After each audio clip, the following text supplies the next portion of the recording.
Hello, all of you. Welcome back to my channel Mansi Knowledge Hub. I hope you all are doing good and class 10 फिर अच्छे से आप लोगों की preparation चल रही होगी. I know in many schools you have already done with the pre-board 1 and बहुत सारे स्कूल है जिनमें भी pre-board 1 होने हैं and second pre-board जो है वो तो जैन में होते ही हैं. So good luck for all the exams. Pre-board भी अच्छे से करो and after that you will rock in boards also. सो अपनी पढ़ाई को प्रॉपर टाइमिंग्स दो but yes don't forget health is also important physically and mentally both.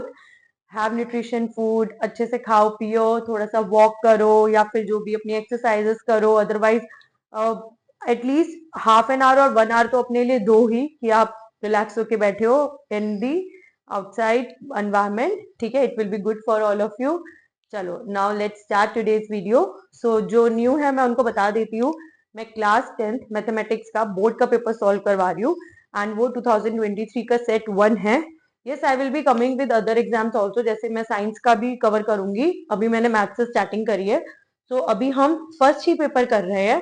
तो जो मेरे साथ न्यू स्टूडेंट्स है एंड जो ओल्ड वाले भी हैं, एक बार मैं रिमाइंड करा देती हूँ आप लोगों को क्या करना है. You just have to solve each and every question.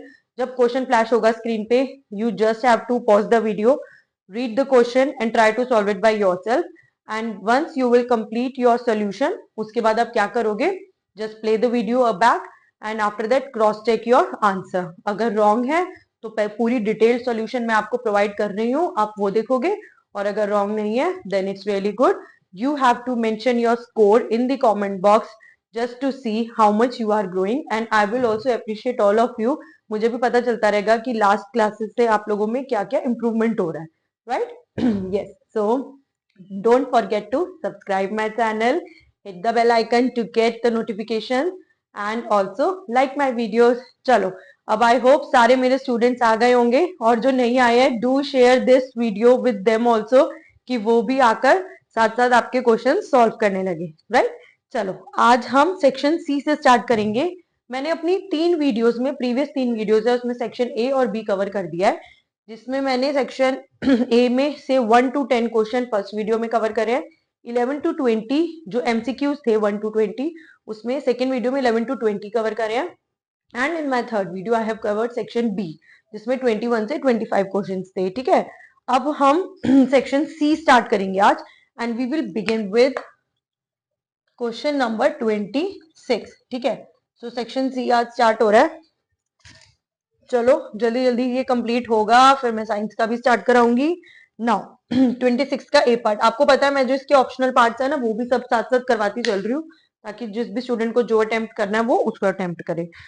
अब सेक्शन सी में ट्रिगो आ गई फिर से. फर्स्ट क्वेश्चन ही हमारा ट्रिगो का है आज, जिसमें यू हैव टू प्रूव, है ना. नाउ लेट्स सी क्या हमें दिया हुआ है. हमें प्रूव करना है एलएचएस और आरएचएस इक्वल है, जिसमें sec theta after that 1 minus sine theta is equals to, नहीं अच्छा एक और ब्रैकेट है, sec theta plus tan theta. ठीक है, sec theta plus tan theta and this whole is equals to 1. बहुत इजी है. ठीक है, हाँ 1 minus sine theta sec theta. ठीक है, क्वेश्चन करेक्ट. अब आई होप आप लोगों को पता भी होगा कि हमारी क्या इसमें मतलब अप्रोच रहती है इसे सॉल्व करने की. देखो आपको दिख रहा है ये सेक थीटा है, साइन थीटा है, सेक थीटा है, टैन थीटा है. ठीक है, तो कुछ कॉमन होगा, हम इनका डिनोमिनेटर को सेम कर सकते हैं. कैसे? अगर हम सेक को कन्वर्ट करें तो इसका जो रेसिप्रोकल वाला ट्रिगो टर्म होता है वो क्या होता है, कॉस थीटा. तो हम इसको कॉस थीटा लिख सकते हैं, इसको साइन थीटा को एज इट इज रहने देते हैं, इसे भी कॉस थीटा में कन्वर्ट करेंगे, इसे भी कर सकते हैं because tan theta is equal to sine theta upon cos theta. ठीक है, तो मैं यही सब अब कन्वर्जन करने वाली हूँ. सबसे पहले सॉल्यूशन में I will write this as 1 upon cos theta. ठीक है, 1 माइनस साइन थीटा को एज इट इज रहने देती हूँ क्योंकि इसको मैं कॉस में चेंज नहीं कर पाऊंगी ना. मतलब कर सकते हैं आइडेंटिटी से बट हम इसमें अभी उसको वैसे चेंज नहीं करेंगे. ये 1 by cos theta plus sine theta by cos theta बन गया. ठीक है, इज इक्वल्स टू 1. ये छोड़ो, अभी हम एलएचएस लेके चलते हैं, एलएचएस को सॉल्व करते हैं. एलएचएस को सॉल्व करेंगे तो लास्ट में हमारा वो 1 ही आएगा which will be equal to RHS. ठीक है, तो इज इक्वल्स टू 1 लिखने की नीड नहीं है, एलएचएस को पहले सॉल्व करते हैं. अब आप देखो यहाँ पे जो 1 माइनस साइन थीटा है और कॉस थीटा है ये आपस में मल्टीप्लाई हो रहे हैं, तो इसको होल न्यूमरेटर और डिनोमिनेटर लिख सकती हूँ. इस ब्रैकेट में मैं क्या करने वाली हूँ, ये कॉस थीटा लाइक टर्म्स है, दोनों के डिनोमिनेटर सेम है, तो न्यूमरेटर को कंबाइन करके लिख दूंगी, ठीक है। मतलब मैंने क्या करा, 1 माइनस साइन थीटा होल का कॉस थीटा हो गया, ठीक है, एक तो ये बन गया, और यहाँ पर it will be 1 plus sine theta whole का कॉस थीटा हो गया, ठीक है। आई होप इतना क्लियर हुआ है कि ये मैंने क्या करा है। एक मिनट, ज्यादा ही बाहर निकल गया ये। थीटा थीटा क्यों बन रहा है, कोई बात नहीं, हम इसको थीटा कर देते हैं। हाँ ठीक है, अब देखो, अब आप लोग को समझ आई गई होगी, ये तो बहुत इजी है सच में, इतने इजी क्वेश्चन बोर्ड में आ जाए मजा आ जाता है करके। अब आप देखो यहाँ पे जो न्यूमरेटर है वहां पर आइडेंटिटी लग रही है 1 minus sine theta 1 plus sine theta, A minus B A plus B, A square minus B square, simply, ठीक है। तो यहाँ पर मैं लिख देती हूँ, we have used one identity and इसकी एक्सपैंडेड फॉर्म गिवन है a minus B into A plus B, तो हमें इसे शॉर्ट फॉर्म में कन्वर्ट करना है, that is A square minus B square, ठीक है। तो चलो कर लेते हैं। अब 1 माइनस साइन थीटा और 1 प्लस साइन थीटा, तो ये हो जाएगा 1 का square minus sine square theta लिख रही हूँ, ठीक है, और होल का अपॉन कॉस थीटा, क्योंकि ये है ना सेम है, कॉस स्क्वायर थीटा होगा, इनफैक्ट मल्टीप्लाई हो रहे हैं ना, तो cos theta into cos theta is cos square theta. अब ये क्या बन गया, numerator is 1 minus sine square theta, upon में कॉस स्क्वायर थीटा है। तो अब आप लोगों को ये आइडेंटिटी भी पता चल गई, sine square theta plus cos square theta is equal to 1 होता है ना, sine square theta plus cos square theta is equals to 1, तो यहां से कॉस स्क्वायर थीटा की वैल्यू क्या आ जाती है, 1 minus sine square theta, right. तो हमारे पास यही न्यूमरेटर है 1 माइनस साइन स्क्वायर थीटा, तो हम इसकी जगह लिख देंगे कॉस स्क्वायर थीटा, सिंपल, ठीक है। तो we will get cos square theta in the numerator and cos square theta in the denominator. अब ये हमारे बहुत इजीली कैंसिल हो रहे हैं, दोनों सेम है, तो बाय 1 कैंसिल हो जाएंगे, so final answer you will get as 1 which is equals to RHS। अब एक बार ये पूरा क्वेश्चन देख लो, ठीक है, आ गया हमारा 1 जो RHS था। इसके बाद ना आपको वो लाइन जरूर लिखनी होती है, इन्होंने यहाँ पर प्रूव दैट बोला था ना, तो हेंस प्रूव्ड और LHS is equals to RHS, इसी से एंड करना है हमेशा। आप एंड में लिखोगे LHS is equals to RHS, हमने प्रूव कर दिया है, सो हेंस प्रूव्ड, ठीक है। आई होप आप लोगों को ये क्लियर हो गया होगा, ठीक है। सो यहाँ पे हमारा 26 क्वेश्चन का ए पार्ट हो गया। चलो अब you can pause the video, ठीक है, और आप ले सकते हो इसका स्क्रीनशॉट या जो भी अगर आपको चेक करना है। अब मैं इसका बी पार्ट करवा रही हूँ, इसी क्वेश्चन का 26 का बी पार्ट, वो भी ट्रिगो का है, ठीक है। Okay, let's do it now. It says that again prove वाला है, आपको क्या प्रूव करना है, 1 plus sec theta upon sec theta, ठीक है, is equals to sine square theta upon 1 minus cos theta, ठीक है, इसमें प्रूव करना है। चलो पहले क्या करते हैं, LHS को ही उठाते हैं इसमें भी, ठीक है।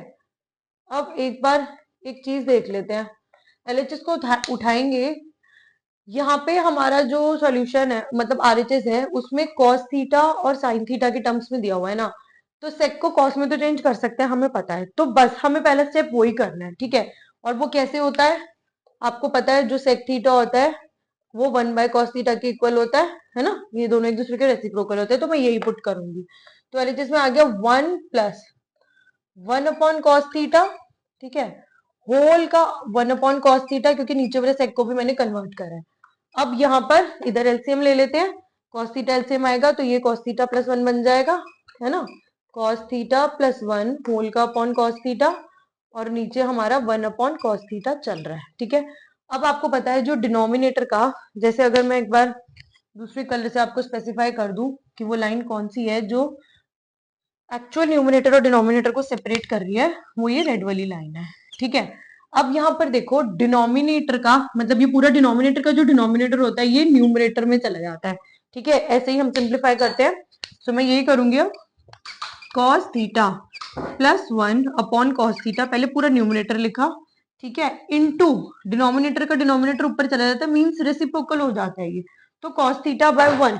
अब यहाँ पर आपको क्लियरली दिख रहा है cos थीटा और cos थीटा कैंसिल हो रहे हैं, ठीक है, तो इधर से हमारे पास क्या आ गया, cos थीटा प्लस 1, ठीक है, अभी ये आया, but this is not the final answer. Numerator में ये बचा, डिनोमिनेटर में 1 बचा, तो आप उसको इग्नोर कर सकते हो। अब देखो आरएचएस में क्या बनाना है, 1 माइनस कॉस थीटा, और ये cos थीटा प्लस 1, या फिर मैं इसको 1 प्लस कॉस थीटा भी लिख सकती हूँ, एक ही बात है, एडिशन जो आपको है पता है वो कॉम्पिटेटिव होती है। अब 1 माइनस कॉस थीटा जो है ना, ये लेकर आना है डिनोमिनेटर में, सो हम सिंपली क्या करते हैं, क्यों ना हम न्यूमिनेटर और डिनोमिनेटर दोनों को ही मल्टीप्लाई कर दे बाय 1 माइनस कॉस थीटा, उससे क्या होगा, हमारे पास डिनोमिनेटर में 1 माइनस कॉस थीटा आ जाएगा, ठीक है। तो मैं यहाँ पे लिख भी देती हूँ, इसके बाद मैं क्या स्टेप कर रही हूँ, ठीक है, multiply, I will be multiplying, so हम मल्टीप्लाई करेंगे 1 माइनस कॉस थीटा को, ठीक है, to the numerator, multiply 1 minus cos theta to 1 plus cos theta in both numerator and denominator. ये लिखने की बात नहीं होती, बट मैंने ये एक्सप्लेनेशन के लिए आप लोगों को लिख दिया है, ठीक है। मतलब क्या करा है, हमारे पास 1 प्लस कॉस थीटा पहले से ही था, मल्टीप्लाई कर दिया है 1 माइनस कॉस थीटा और अपॉन 1 माइनस कॉस थीटा। देखो ये स्टेप बहुत काम का है और इंपॉर्टेंट है, इसको ध्यान से समझ लो। मैंने जो मेरे पास 1 प्लस कॉस थीटा थी उसमें माइनस मल्टीप्लाई कर दिया 1 माइनस कॉस थीटा को, क्यों, क्योंकि मैंने देखा कि आरएचएस में डिनोमिनेटर में 1 माइनस कॉस थीटा है, तो ऐसे अपने माइंड को चलाना है कि आरएचएस में क्या है, उसके अकॉर्डिंग एलएचएस को कन्वर्ट करेंगे। अब अगेन यहाँ पे देखो a plus B, A minus B, identity बन गई, ए स्क्वायर 1 का square minus B square cos square theta और अपॉन में 1 माइनस कॉस थीटा, ठीक। ब्रैकेट में मेंशन दी आइडेंटिटी यूज, ठीक है, क्या हो जाएगा हमारा a plus B into A minus B is equals to A square minus B square, ठीक है। चलो अब करते हैं आगे सॉल्व, ऊपर से इरेज कर रही हूँ, हाँ, तो अब ये 1 का square minus cos square theta, 1 minus cos square theta हो गया। अब फिर से आप लोगों को पता है 1 minus cos square theta is equals to sine square theta, है ना, तो यहां से ये 1 माइनस कॉस स्क्वायर थीटा हमारा सीधा हो गया साइन स्क्वायर थीटा और अपॉन में आ गया 1 माइनस कॉस थीटा। अब हमारे क्वेश्चन में क्या था, यही था ना RHS, so which is equals to RHS, ठीक है, तो लास्ट में वही therefore LHS is equals to RHS hence proved. ये लिखना भी जरूरी है, ये 2 लाइंस भी जरूरी है, ऐसा जैसे कोई मार्क्स नहीं होते, बट आप करोगे तो पता चल जाएगा कि क्वेश्चन कंप्लीट हो गया, ठीक है। So I hope question number 26 is clear to all of you, किसी को कोई डाउट नहीं है। अब हम क्वेश्चन नंबर 27 की तरफ चलते हैं, वो भी बहुत इजी है। 27 हमारा कोऑर्डिनेट ज्योमेट्री से रिलेटेड है ना, मैं अभी पढ़ रही हूँ उसको, ठीक है, एंड जिनको दिख गया है वो स्टार्ट करे करना। हाँ, question number 27 says we have to show that the points A B C and D are the vertices of the square A B C D. तो आपको पता है कि एक स्क्वायर है उसमें all the sides are equal, तो A B B C D A D इन सबकी हमें लेंथ निकालनी पड़ेगी, डिस्टेंस फॉर्मूले से लेंथ निकालेंगे, वो वैल्यूज इक्वल होनी चाहिए। After that we will check the diagonals also, क्योंकि स्क्वायर की डायगोनल्स जो होती है वो भी इक्वल होती है, तो A C and B D हमारी डायगोनल्स हो गई, वो भी हम देखेंगे, ठीक है। तो स्टार्ट करते हैं 27। देखो वैसे तो इसमें स्क्वायर बनाने की नीड है नहीं, पर मैं कोऑर्डिनेट्स सेपरेटली लिखने से बढ़िया ना यही लिख रही हूँ, ठीक है। ए मेरे को दे रखा है 1,7, ठीक है, बी मुझे दे रखा है 4,2, सी दे रखा है -1, -1, ठीक है, और डी दे रखा है -4,4, ठीक है। तो अभी हमें A B B C C D A D A find out करनी है और डायगोनल्स भी करनी है, ठीक है, ये भी करेंगे। चलो सीधे स्टार्ट करते हैं अपना डिस्टेंस फॉर्मूला, आपको पता ही होगा, है ना। मैं यहाँ से स्टार्ट कर रही हूँ, ए बी की वैल्यू निकालूंगी तो रूट में सीधा वैल्यू पुट कर दूं, x1 x2 y1 y2, ठीक है। तो 1 माइनस 4 का होल स्क्वायर प्लस 7 माइनस 2 का whole square. Okay, under root में चलेगा, वैल्यू निकालते हैं। 1 माइनस 4 का plus minus minus sign bigger number का, सो इट विल बी -3 का स्क्वायर प्लस ये हो गया 5 का स्क्वायर, 7 माइनस 2 इज 5, ठीक है, ये हो गया। चलो यहाँ सॉल्व कर लेते हैं। -3 का स्क्वायर मतलब ये रूट में हो गया 9 प्लस 5 का स्क्वायर इज 25, इसको हम प्लस करेंगे तो इट विल बी √34। यूनिट्स लिखना जरूरी है, ठीक है, क्योंकि ये हमारा डिस्टेंस है तो यूनिट ही इसकी यूनिट रहेगी। ए बी आ गया। चलो अब हम देखते हैं बी सी क्या है। बी सी, हाँ अब इसमें देखो बी और सी, तो x1 y1 x2 y2 ऐसे ले लेती हूँ, ठीक है। रूट में 4 माइनस -1, ठीक है, plus 2 and bracket sorry plus 2 minus फिर से -1 एंड ब्रैकेट क्लोज, ठीक है, ये वाला भी हो गया। और ये वाला ऐसे बोल्ड बना देती हूँ, नहीं अच्छा ठीक है, ये यहीं कर देती हूँ कंप्लीट। चलो ठीक है, ये पूरा हमारा है अंडर रूट में। एक बार देख लो सही करा है ना। 4 minus of -1 plus 2 minus of -1, ठीक है, ठीक है। अब हम इसको आगे करते हैं। बीसी की वैल्यू क्या हो जाएगी, और स्क्वायर तो लगाया नहीं, स्क्वायर भी लगाना है, हाँ ठीक है। अब ये हो जाएगा माइनस माइनस प्लस, तो 5 का square plus 2 minus minus plus 3 का स्क्वायर, सेम ही आ गए ऊपर वाले, 25 प्लस 9, ठीक है। तो मतलब बीसी का आंसर भी क्या हो गया हमारा, √34 यूनिट्स, ठीक है। चलो अब चलते हैं सी डी की तरफ। एक बार ये दोबारा लिख देती हूँ, 34 यूनिट्स, ठीक है। हाँ अब हम आ जाते हैं सी डी, ठीक है। अब सी डी को देखेंगे तो x1 y1 x2 y2, -1 और -4, -1 माइनस ऑफ -4 इतने का अंडर रूट, ठीक है, का स्क्वायर प्लस -1 और 4 है, अब तो यहाँ पर हो जाएगा -1 -4 का होल स्क्वायर, ठीक है, ठीक है ना, सेम सही लिख रहे हैं सब। अब सी डी क्या हो जाएगा, -1 माइनस माइनस प्लस, हाँ ठीक है, तो ये हो जाएगा -1 प्लस 4 का whole square plus minus minus plus and sign bigger number का, तो -5 का होल स्क्वायर, ठीक है। तो ये कितना हो गया हमारा, 3 का स्क्वायर प्लस -5 का स्क्वायर और इस पूरे का अंडर रूट, तो ये हो जाएगा 9 प्लस 25, फिर से वही सेम आ गया, ठीक है। तो यहाँ लिख रही हूँ, अब सी डी की वैल्यू अगेन हो गई √34 यूनिट्स, ठीक है। ये हमारा सी डी भी आ गया। अब हमें निकालना है डी ए। चलो डी ए निकालेंगे हम। ये हो गया -4 -1, ठीक है, मतलब ये डी को मैं ले रही हूँ x1 y1 और ए को मैं ले रही हूँ x2 y2, ठीक है। तो ये हो गया -4 -1 का स्क्वायर प्लस 4 -7 का स्क्वायर। एक बार मैं यहाँ सेपरेट कर देती हूँ, कोई कंफ्यूजन ना हो, ये देख लो, ठीक है। -4 -1 का होल स्क्वायर प्लस 4 -7 का होल स्क्वायर। ऐसे क्वेश्चंस ना इजी होते हैं, बस कंसंट्रेशन से करना है ताकि कोई भी कैलकुलेशन मिस्टेक ना हो, ठीक है। चलो अब डी की वैल्यू निकालते हैं। माइनस माइनस प्लस, तो -5 का square plus plus minus minus sign bigger number का, तो ये हो गया -3 का स्क्वायर एंड इस पूरे का अंडर रूट, ठीक। तो डी की वैल्यू क्या हो गई, 25 plus 9 which is equals to again √34 units. देखो अब इतने पार्ट से हमें ये तो पता चल गया कि हमारी सारी जो साइड्स है वो इक्वल है, ठीक है।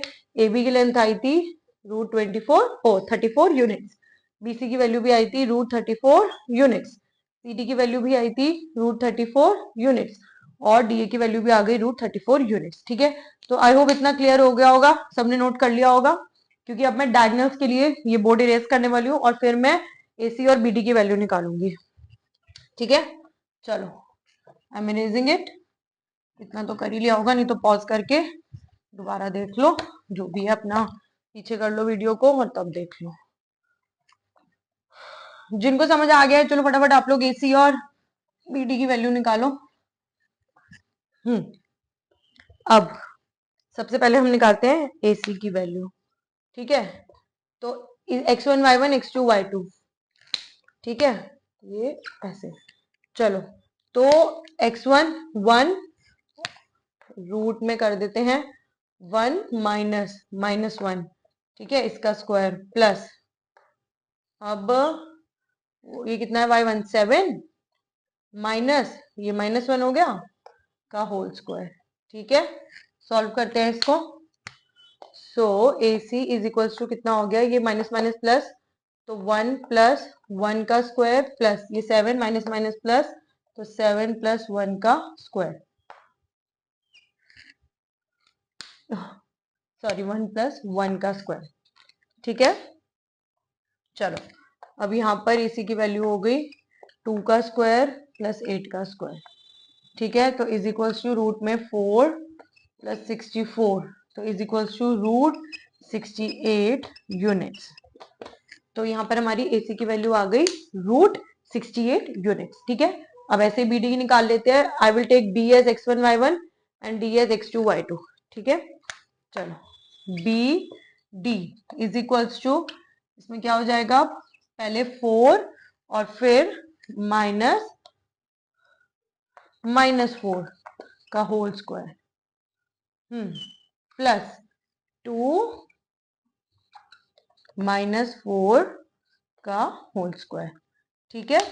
अब इसे सॉल्व कर लेते हैं।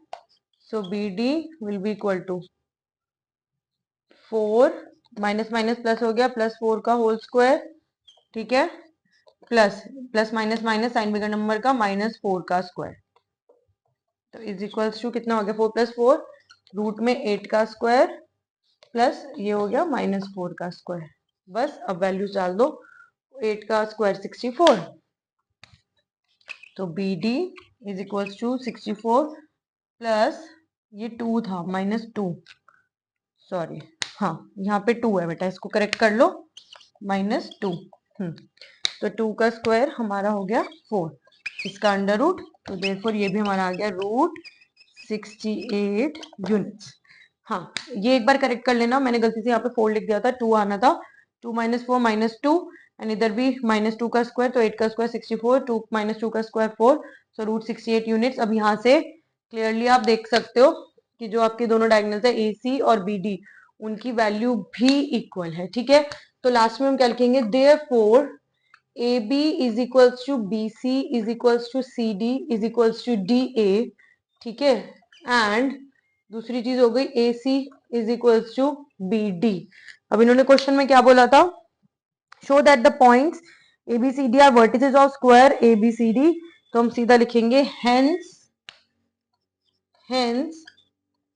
ABCD इज अ स्क्वायर, ठीक है।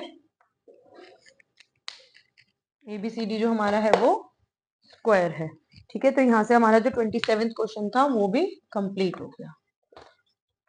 I hope this question is clear to all of you.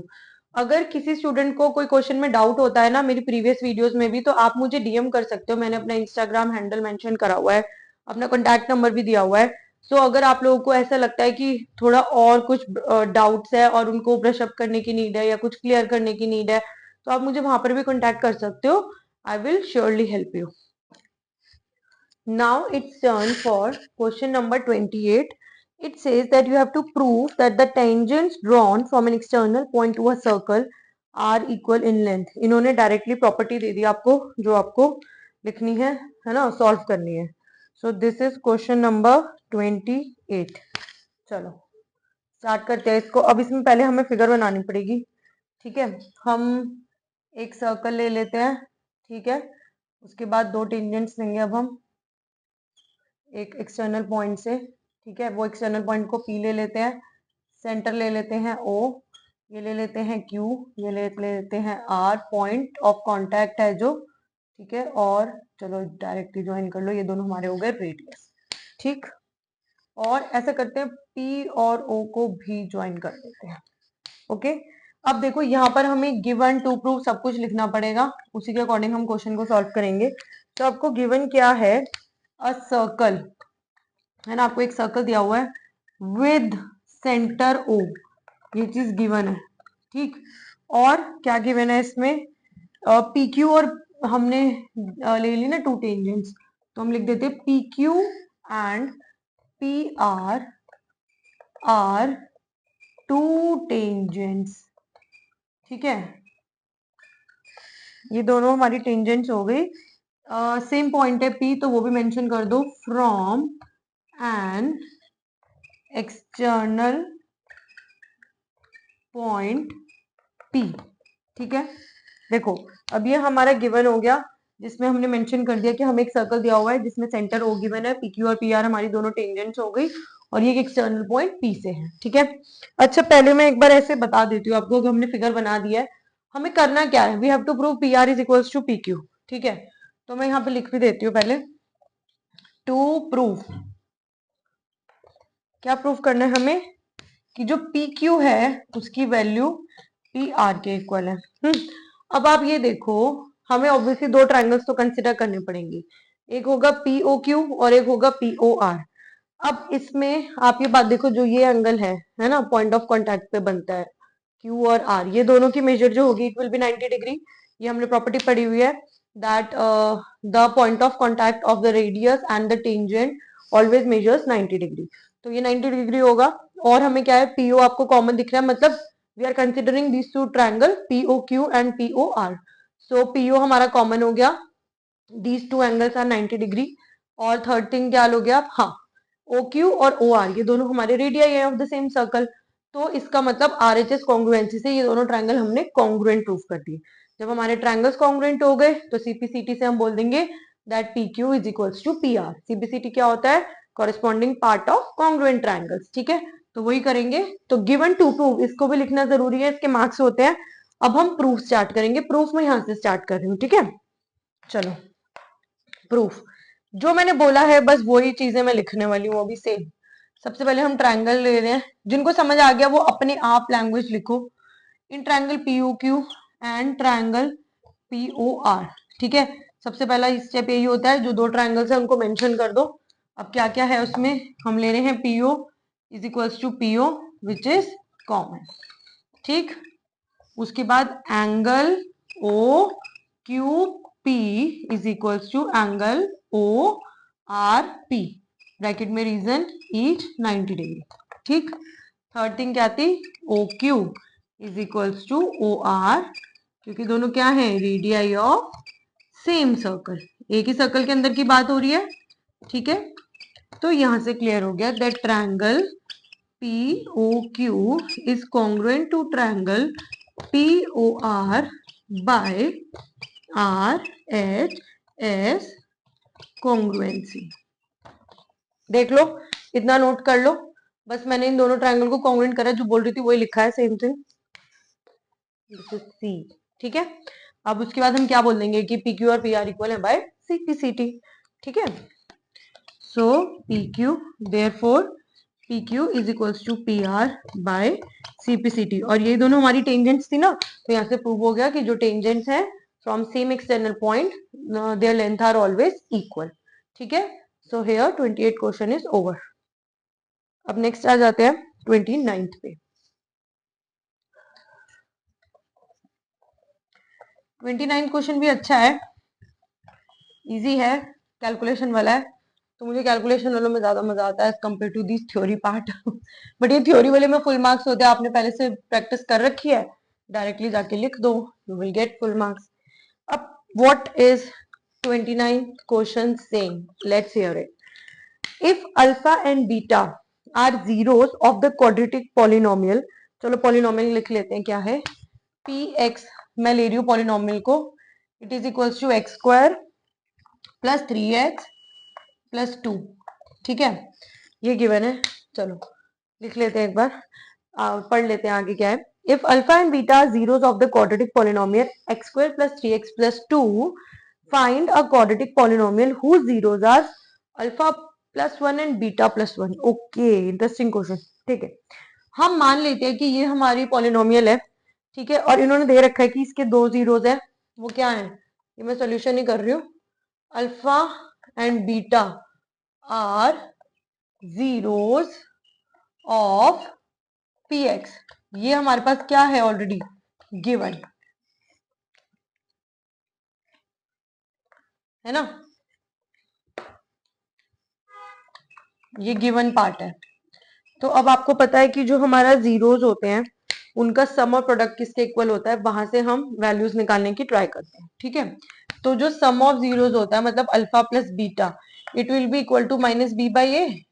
तो यहाँ पर हो गया वो -3/1।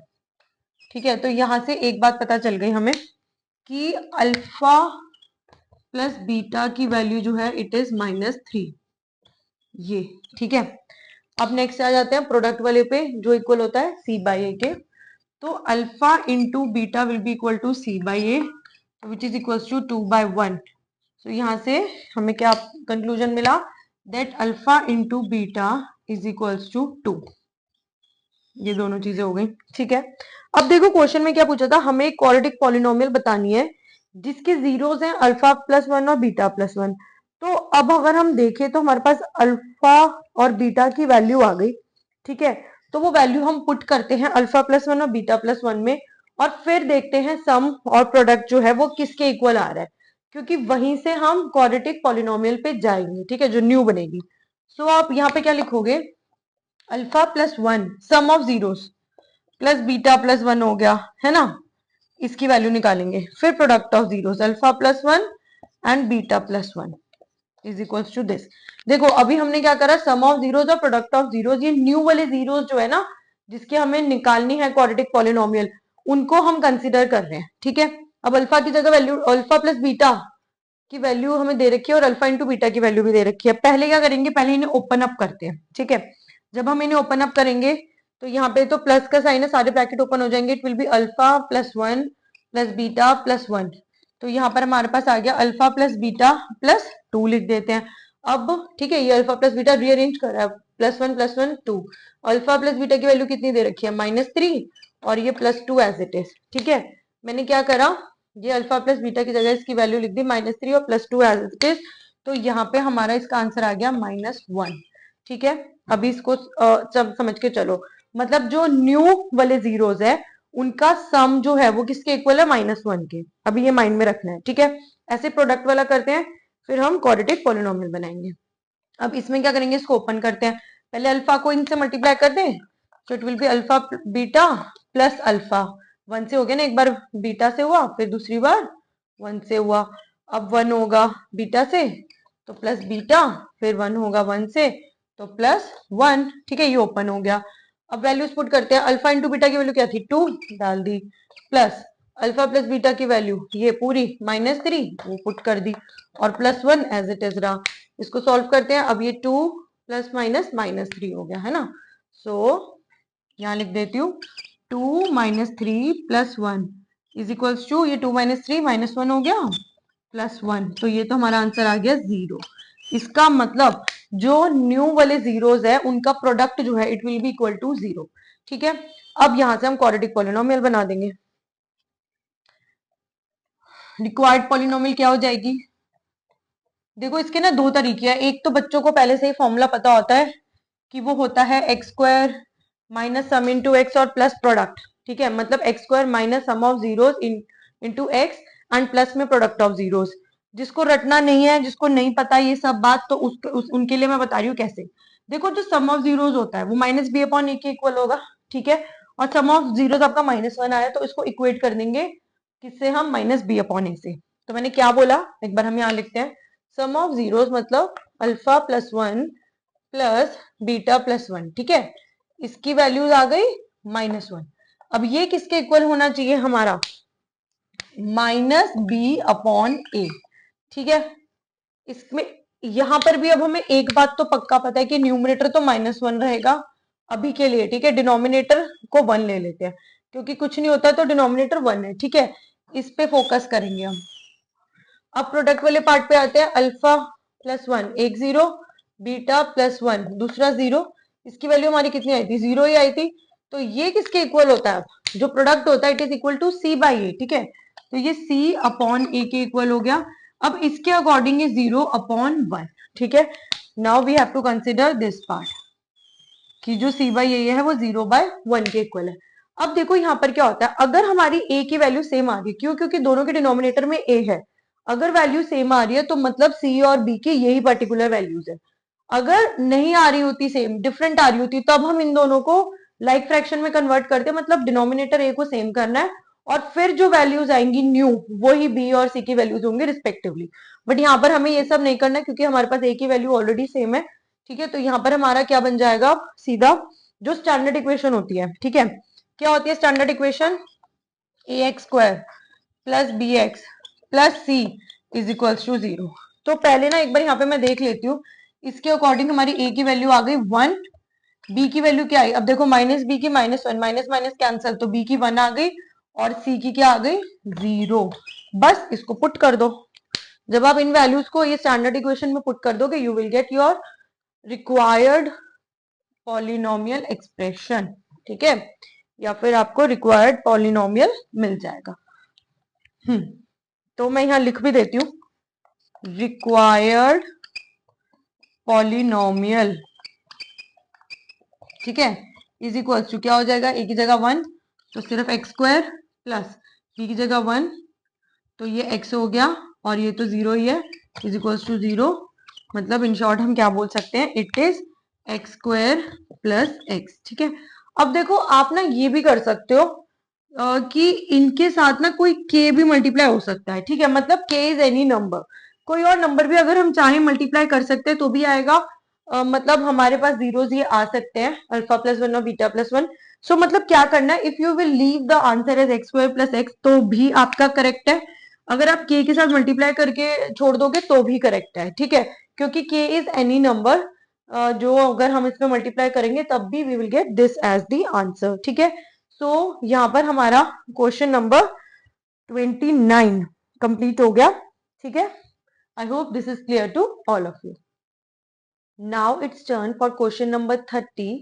So it says that you have to prove that 3 plus 7 root 2 is an irrational number and given that root 2 is an irrational number. अब देखो इन questions में अगर तो आपको गिवन होता है ऑलरेडी कि एक पर्टिकुलर नंबर जो है वो इरेशनल है, तब तो वेल एंड गुड, आप डायरेक्टली अपना नॉर्मल वे से सॉल्व करोगे जैसे मैं अभी करवाऊंगी। But if it is not mentioned तो आपको क्या करना है, आपको जो स्क्वायर रूट वाला नंबर होगा विच इज इरेशनल उसको इरेशनल प्रूव करना पड़ेगा प्रॉपरली कि वाई इट इज इरेशनल। अब यहाँ पर दे रखे देखो रूट 2 इरेशनल होता है, जो 10th की प्रिपरेशन कर चुके हैं क्योंकि अब तो एग्जाम्स आ ही गए, दे आर सो नियर, उनको ये बात पता होगी, ठीक है। बाकी जो स्क्वायर रूट के अंदर हमारे नॉन परफेक्ट स्क्वायर नंबर होते हैं ना, नॉन परफेक्ट स्क्वायर नंबर कैसे हो गए, जैसे √2 हो गया, √3 हो गया, ये किसी के स्क्वायर नहीं है, ठीक है, तो ये इरेशनल होता है। अब अगर हम √4 बोलेंगे तो इट इज रैशनल, क्यों, क्योंकि आप √4 को 2 लिख सकते हो ना, और 2 तो हमारा रैशनल नंबर है, ठीक है। तो रूट के अंदर जो नॉन परफेक्ट स्क्वायर नंबर होते हैं all those numbers will be irrational number, ठीक है। तो अगर आपको ये नहीं मेंशन क्वेश्चन में तो आपको ये प्रूव करना पड़ेगा, इसके भी मार्क्स होते हैं, राइट। चलो अब हम स्टार्ट करते हैं, दिस इज क्वेश्चन नंबर 30, ठीक है। जिनको आता है वो अपने आप करें, बाद में अपनी एक बार स्टेटमेंट्स क्रॉस चेक कर ले। ये वाला थ्योरेटिकल क्वेश्चन है तो इसमें मेन जो मैटर करता है वो यही करता है कि आपने क्या स्टेप्स लिखे हैं प्रॉपर, ठीक है। तो हमारे पास नंबर क्या था, 3 + 7 √2, ठीक है। तो हम ऐसे लिखना स्टार्ट करेंगे, let us assume that 3 + 7 √2 is rational. जो आपको बोला है ना उसका अपोजिट आप लेट कर लो, मतलब आपको बोला prove that this is irrational, तो आप उसका अपोजिट लेट कर रहे हो दैट दिस इज रैशनल, ठीक है, उसको अज्यूम करोगे। अब नेक्स्ट स्टेप क्या होगा, अब क्योंकि ये इरेशनल है so this means that 3 + 7 √2 can be represented, ठीक है। इसको किस फॉर्म में रिप्रेजेंट कर सकते हैं, इन द फॉर्म p/q, और जहां पर p और q क्या होते हैं, where P and Q are integers and also P and Q are co-prime numbers. This is important, इसको भी मेंशन करोगे। और एक और क्या कंडीशन होती है, Q should not be equal to 0। ये तीनों की तीनों कंडीशंस आपको इसमें स्पेसिफाई करनी है। that P by Q 3 plus 7 by 2 can be represented in the form P by Q. After that these both are integers, Q is not equal to 0 and P and Q are co-prime numbers। ठीक है, so अब इसका मतलब क्या हुआ, according to जो हमने अभी स्टेटमेंट लिखी है 3 plus 7 root 2 is equals to P by Q, यही बात होगी। ठीक है, क्योंकि हम इसको रिप्रेजेंट कर सकते हैं एज दिस इज रैशनल, सो हम इसे रिप्रेजेंट कर सकते हैं P by Q फॉर्म में। अब नेक्स्ट स्टेप क्या होगा, हमें ट्रांसपोजिशन करना है सच दैट कि हम रूट 2 को यहाँ छोड़ देंगे, बाकी सबको उठा के RHS में ले जाएंगे LHS से। ठीक है, तो मैं वही करूंगी, पहले मैं 7 रूट 2 को यही रहने देती हूँ, तो it is equals to P upon Q minus 3। ठीक है, मैं यहीं पे एलसीएम ले लेती हूँ, तो 7 root 2 is equals to P minus 3Q upon Q। Next step भी यही लिख देती हूँ, क्या हो जाएगा, root 2 is equals to P minus 3Q upon 7Q। देखो अब ये हमारे पास एक स्टेटमेंट आ गई, इक्वेशन आ गई। ठीक है, ये इक्वेशन क्या बोलती है, अब आप अगर देखो ध्यान से, आपको गिवन है already in question that root 2 that is LHS is irrational, लेकिन अगर आप RHS को देखोगे P minus 3Q upon 7Q, तो ये एक हमारा फ्रैक्शन फॉर्म है, P by Q फॉर्म है, जहां पे denominator is not equal to 0, ये कोप्राइम नंबर्स भी है, तो RHS देखा जाए सो दिस इज रैशनल, लेकिन LHS इरेशनल है, RHS रैशनल है, हाउ इट इज पॉसिबल, तो इसका मतलब आवर अजम्पशन वाज रॉन्ग। ठीक है, तो यहाँ पर हम यही लिखेंगे, इसके बाद मैं ऊपर से इरेज कर रही हूँ, आई होप आप लोगों ने नोट कर लिया होगा जो देख के कर रहे हैं। यस, हाँ, तो अब हम आगे क्या लिखेंगे, as LHS that is root 2। ठीक है, तो एज LHS ब्रैकेट में रूट 2 इज इरेशनल, है ना, this is already given that this is irrational, and RHS जो हमारे पास आया है पूरा, ठीक है, that is P minus 3Q upon 7Q is rational, this is not possible. ठीक है ना, LHS और RHS तो इक्वल होनी चाहिए ना, क्योंकि बीच में इक्वल का साइन है, so this contradicts our assumption. ठीक है, जो हमने एज्यूम करा था, this contradicts it, so our assumption therefore simply क्या था, 3 plus 7 root 2 is irrational। ठीक है, बस ये सारे स्टेप्स और ये जो भी लाइंस हैं इन सबके लिखने के मार्क्स होते हैं। तो यहाँ पे हमारा क्वेश्चन नंबर 30 जो है वो एंड हो गया। ठीक है, एक ही पार्ट था ना उसका, यस 30 का एक ही पार्ट था। चलो ये आप नोट कर लो, after that we will begin question number 31।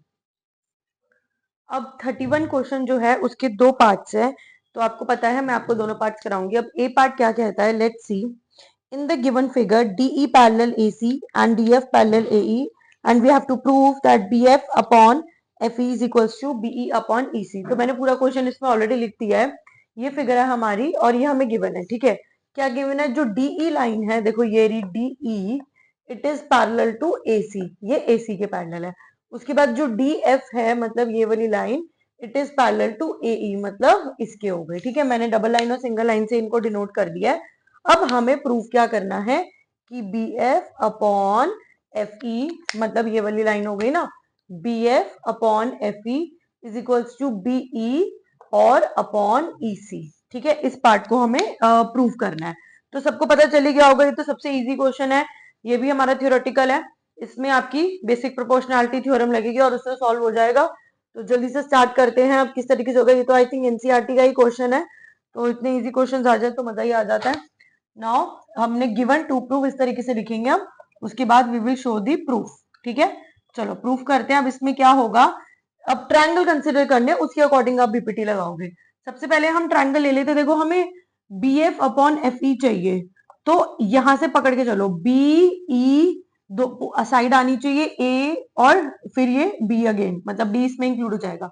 तो हम बोलेंगे इन ट्रायंगल बी ई ए, ठीक है। बीई ए ट्रायंगल में हम देखेंगे, हम सीधा बोलेंगे हमें क्या गिवन है। देखो बीई ए में लाइंस भी इसी में पैरेलल है, दोनों डीएफ और एई पैरेलल है, तो हम सीधा यहां ही लिख देते हैं DF is parallel to AE and this part is given, है ना, ये हमारा गिवन है। तो अब हम सीधा बोलेंगे यहाँ पे कि B F upon F E, ठीक है, इज इक्वल्स टू किसके हो गए, B D upon D A, B D upon D A, and bracket में रीजन क्या रहेगा, बाय बीपीटी शॉर्ट लिख दो, नहीं तो बेसिक प्रोपोर्शनैलिटी थ्योरम, ठीक है। ये बीपीटी से हमारा हो गया प्रूफ, ठीक है, और इसको mark this as equation number 1। अब नेक्स्ट हम ले लेते हैं कौन सा ट्रायंगल लेंगे। अब वैसे ही आप पकड़ के चलो साइड को, जैसे हमारा क्या है इसमें डीएफ पैरेलल एई, एक तो डीएफ पैरेलल एई वाला हो गया, डीई और एसी लाइन पैरेलल है, और प्रूफ क्या करना है हमें, अब इसमें बीई और ईसी लाइन आ रही है, बीई सी, तो मतलब बीसी लाइन पूरी कवर होनी चाहिए, तो ये हमारा बी सी ए ट्रायंगल हो जाएगा, ठीक है। बी सी ए लिख दो, बी ए सी लिख दो, it means the same thing. अब यहाँ पे कौन कौन सी दो लाइंस हमें दी हुई हैं, DE parallel to A C, right. Again हमें यहाँ पे मेंशन करना पड़ेगा दिस पार्ट इज गिवन। अब नेक्स्ट में क्या हम सीधा कर देंगे, हमारा क्या हो जाएगा, BE upon E C is equals to, है ना, BE upon E C is equals to B D upon D A, again B D upon D A. अब इतना टाइम नहीं है कि मैं आपको बेसिक प्रोपोर्शनैलिटी थ्योरम फिर से समझाऊं, आपको पता ही होगा वो, क्योंकि अभी ये पेपर कंप्लीट करना है, तो मैं इसीलिए सिर्फ आपको मेन पार्ट करवा रही हूँ बाय बीपीटी, ठीक है। अब बस इक्वेशन 1 और 2 में देखो दोनों के आरएचएस सेम है, BD upon D A, BD upon D A, तो हम इसे इक्वेट कर देंगे। मैं यहीं पे एंड कर देती हूँ, सीधा लिखती हूँ B F upon F E is equals to B E upon E C, और ब्रैकेट में क्या रीजन हो जाएगा, by equation 1 and 2। Reason mention करना बहुत इंपॉर्टेंट है, रीजन मेंशन नहीं करोगे तो आपके मार्क्स डिडक्ट हो जाएंगे, एंड इसके बाद हेंस प्रूफ, ये हमारी कहानी यहीं पे खत्म होती है, ठीक है। इस तरीके से हम 31st क्वेश्चन का ए पार्ट करेंगे। I hope this is clear to all of you.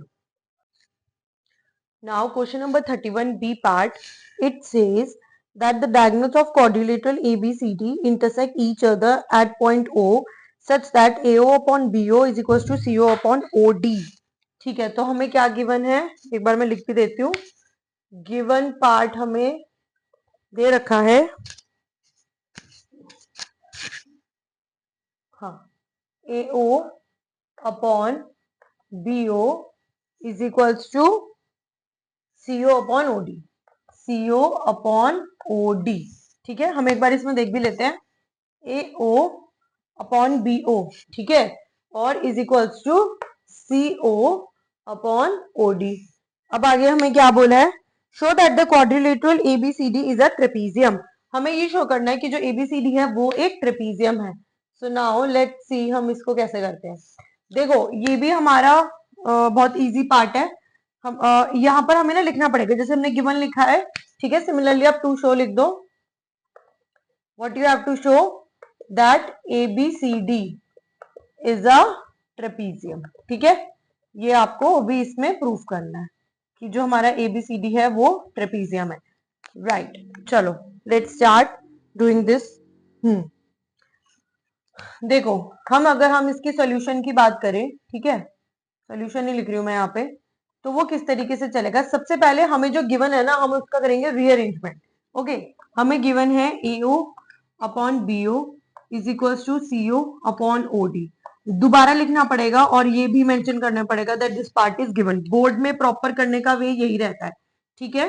इसके बाद हम रीअरेंज कैसे करेंगे, इसको इसके डिनोमिनेटर में मतलब क्रॉस मल्टीप्लीकेशन करा देंगे एक साइड से, सो विच इम्प्लाइज, और कोई इफेक्ट नहीं पड़ेगा, AO upon CO is equals to BO upon OD, ठीक है।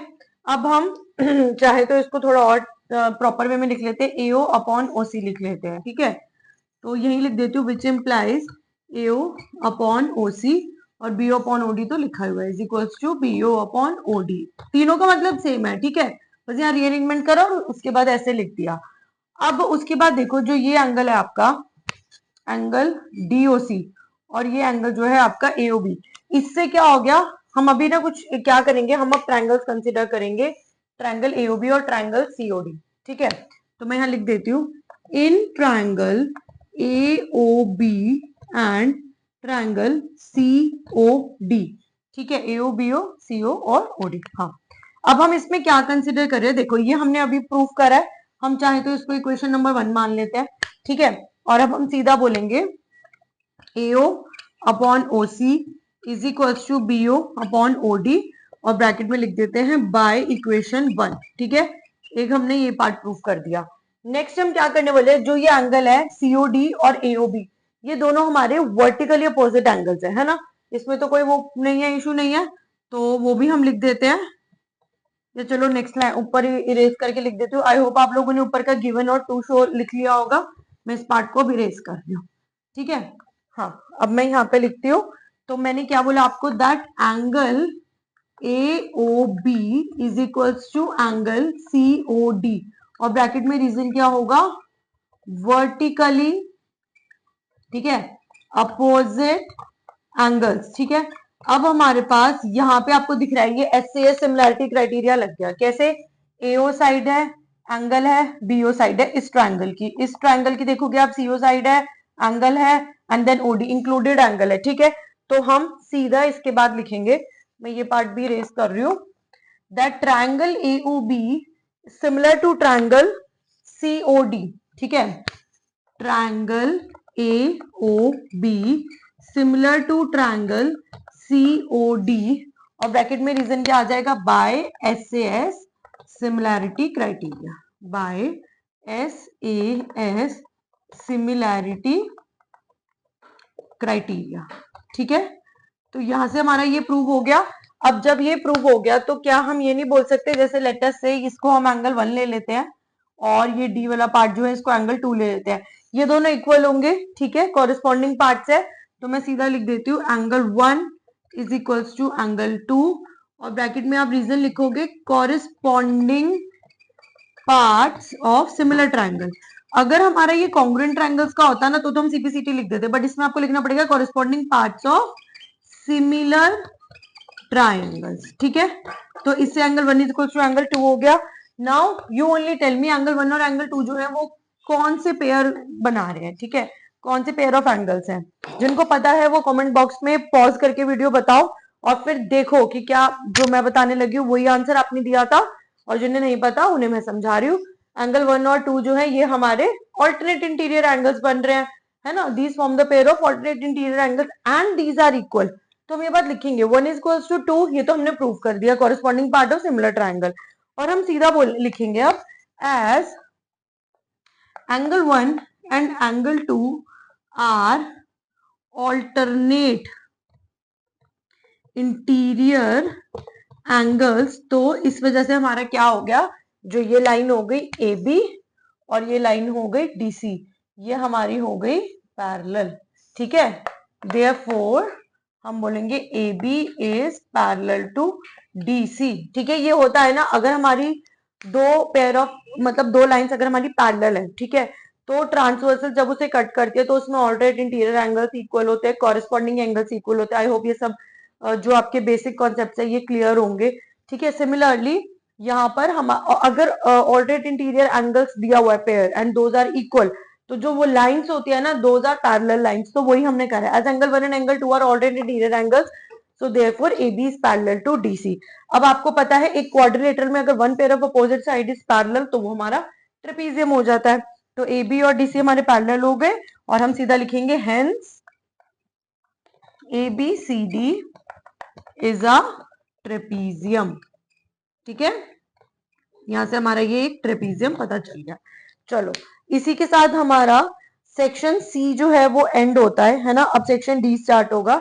सो जो सेक्शन D है वो मैं नेक्स्ट क्लास में स्टार्ट करूंगी, इसको एक बार आप लोग नोट डाउन कर लो। ठीक है, और आप लोग अपने स्कोर जो है उसको कमेंट बॉक्स में मेंशन करो ताकि आपको भी पता रहे कि क्या आप लोग स्कोर कर पा रहे हो। ठीक है, आपकी प्रिपरेशन कितनी है, and after that I will be back with section D in my next video. So I hope you are liking my videos and आपने मेरा चैनल को सब्सक्राइब कर दिया होगा। जो भी न्यू व्यूअर्स है, प्लीज मोटिवेट मी, आप जाइए और मेरे चैनल को सब्सक्राइब कीजिए and hit the bell icon to get the notification of the next video, क्योंकि मैं न्यू वीडियोस अपलोड करती रहती हूँ तो उसकी प्रॉपर नोटिफिकेशन आपको मिलती रहे।